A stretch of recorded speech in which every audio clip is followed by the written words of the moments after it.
Hello everyone, welcome back to Rho Sigma Tutoring. This is going to be our last part on chemical kinetics. And we are going to be discussing mechanisms. Now, we're going to be discussing a different type of mechanisms than what you'll cover in organic. But there is some carryover. It's a little bit of a different concept. So, you'll remember that, so for these, we're going to be providing these are going to be reactions that require steps. So it's not just A goes to B. This would be A goes to D, but in that process, A goes to B, B goes to C, and then C goes to D. So, just for an example, we'll use this very well-known mechanism problem. Is 2NO2 goes to NO3 plus NO, and then NO3 goes to,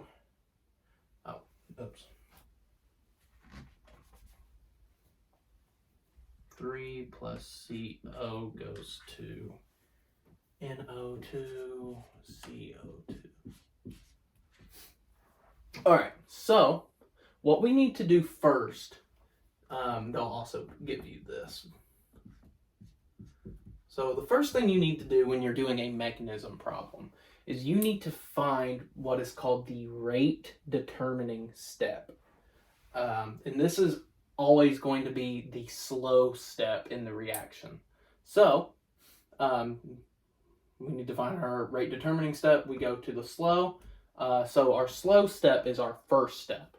And we're going to learn with our next example that you really want the slow step to be first. Which in this case it is. So good for us. So what we're going to do first is identify any intermediates and identify any catalyst. So an intermediate is something that is a product first, and then later on in the mechanism, it is used up as a reactant. Whereas a catalyst is a reactant and then is used up and then is produced later in the mechanism. So let's go ahead and just look here. We have NO2, NO2. So this is going to cancel, and then one of those are going to cancel. NO3 and NO3. So notice that NO3 was produced, and then it was used up, making NO3 an intermediate, and then nothing else cancels. So what we need to do is figure out what the rate law is. So we'll go ahead and remember that rate is equal to... Another thing, we need to write what our rate constant values are. So with each new reactant, it needs a different rate constant. So that's why this was K1 and this one's K2. So rate is equal to K1 because it's the slow step. And then we need to write down its reactant or reactants. In this case, it's just a reactant. And then we're going to write down its coefficient, which in this case is 1, because this canceled, bumped down its coefficient of 2 to a coefficient of 1. So that would be our rate law right there.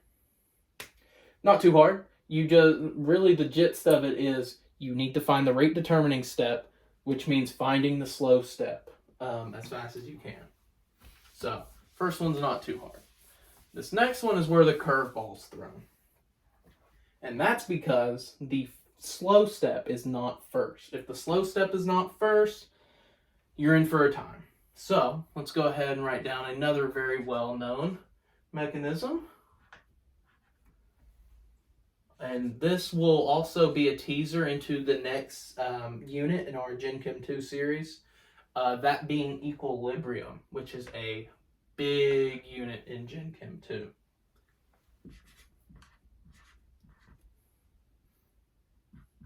Honestly, if you don't learn anything else from Gen Chem 2, it's going to be what equilibrium is. It's a big deal. NO H2.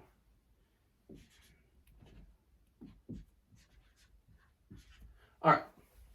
So if you look here, oh yeah, we need to write down. So this is the first step is fast. The second step is slow. Then this step is fast again.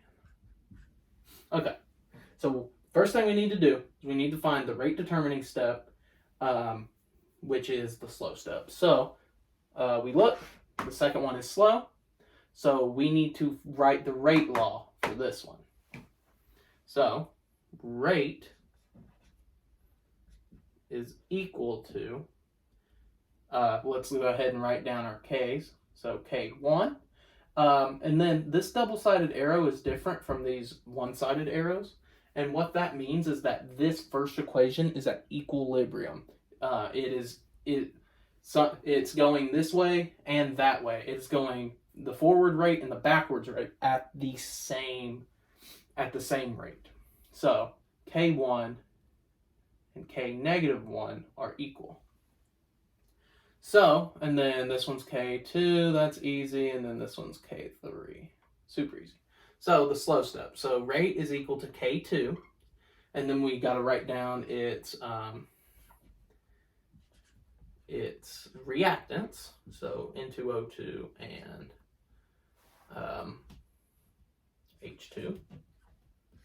All right, so now let's go ahead and look and see if anything cancels. So NO, there's no other NOs. N2O2, there's a problem, but we'll highlight that in a second. So N2O2 is an intermediate, and N2O is an intermediate, and that's our only two. Notice what we just canceled out. We just canceled out N2O2, but the problem is that N2O2 is in our rate law. So what are we going to do? We can't have anything that gets crossed out when we do that cannot be in our rate law. So that's a big thing to remember. Intermediates cannot be in the rate law, which is why you get so many problems when the rate determining step or the slow step is not first. So what we have to do is we need to find a way to replace the concentration of N2O2 with something else. So let's go to the only other reaction that has N2O2 in it, this first fast step. So let's write the rate law for it. So it is going to be rate forward, because we have to write two different rate laws for this one because it's at equilibrium. One going this way, one going that way. So rate forward is equal to K1, and then concentration of NO squared, and then rate backwards is K negative 1, and then it is N2O2. Okay, so what can we do? Well, we've already established that this double-sided arrow means that we're at equilibrium. And if we're at equilibrium, the rate forward equals the rate backwards, which means that this equals this. So K1 NO squared is equal to K negative 1 N2O2, the concentration.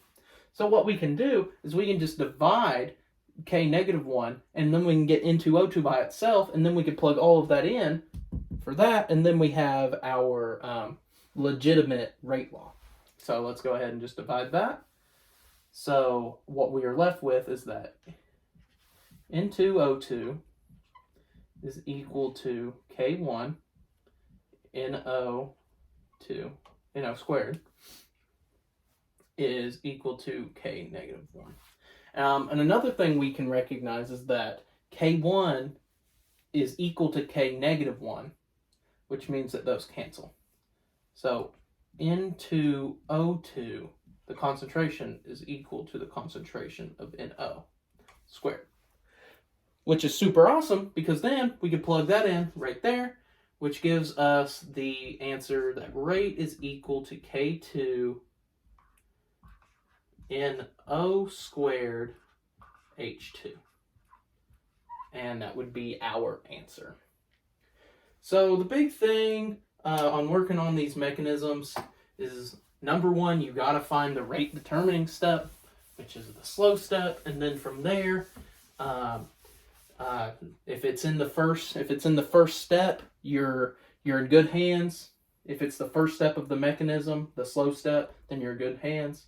But if it's the second, or Lord forbid it's the third, then you're just going to have to do a little bit extra.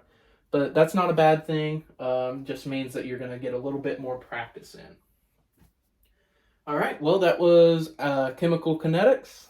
We hope to see you in our equilibrium series. Thank you.